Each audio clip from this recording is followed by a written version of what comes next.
Foremost, let me indicate this to you, ladies and gentlemen.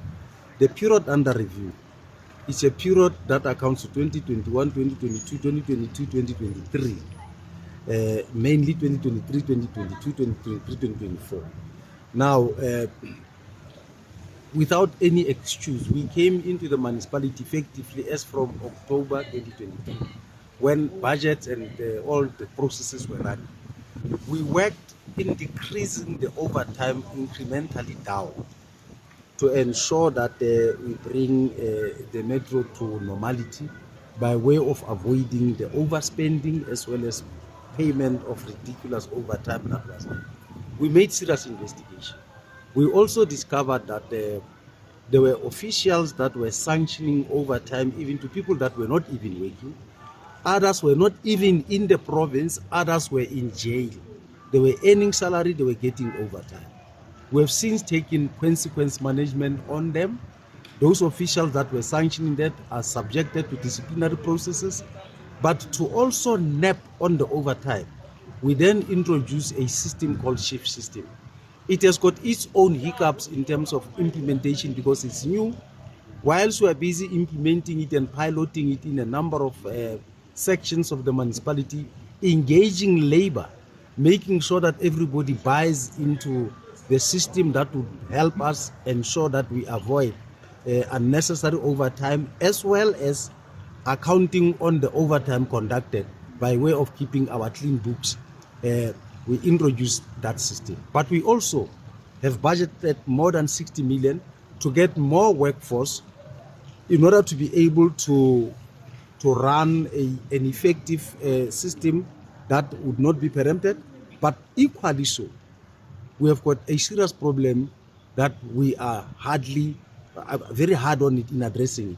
Tools of trade, where trucks and equipment will be enough to also avert the unnecessary systems that would push us to overtime, all in the name of providing quality service to our people.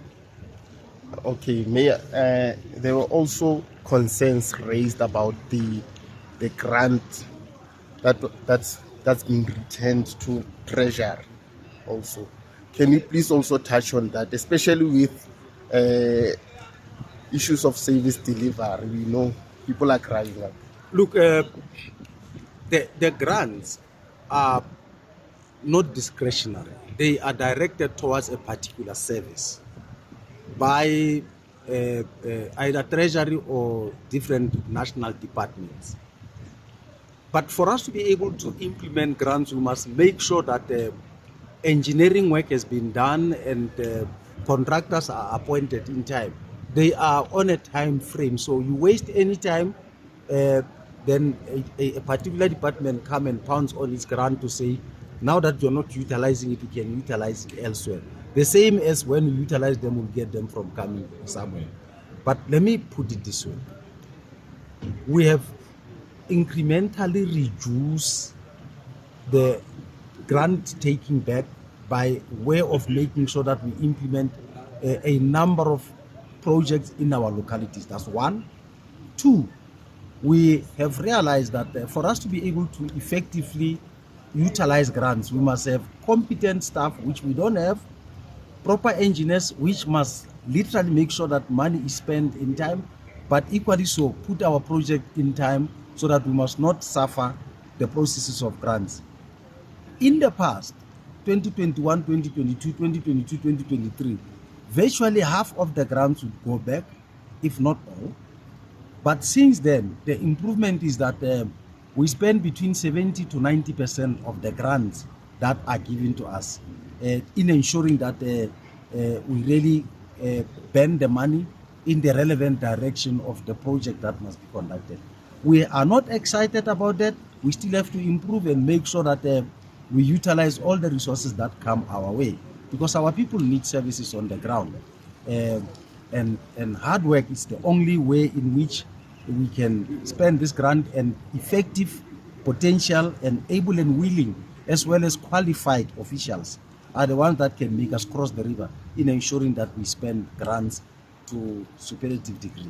Lastly, Mayor, the issue of consequence management, especially with the mismanagement of funds and so forth in the metro? Look, we have accounted to the committee to say some of the documents that relate to consequence management are a subject of the many city managers that we have.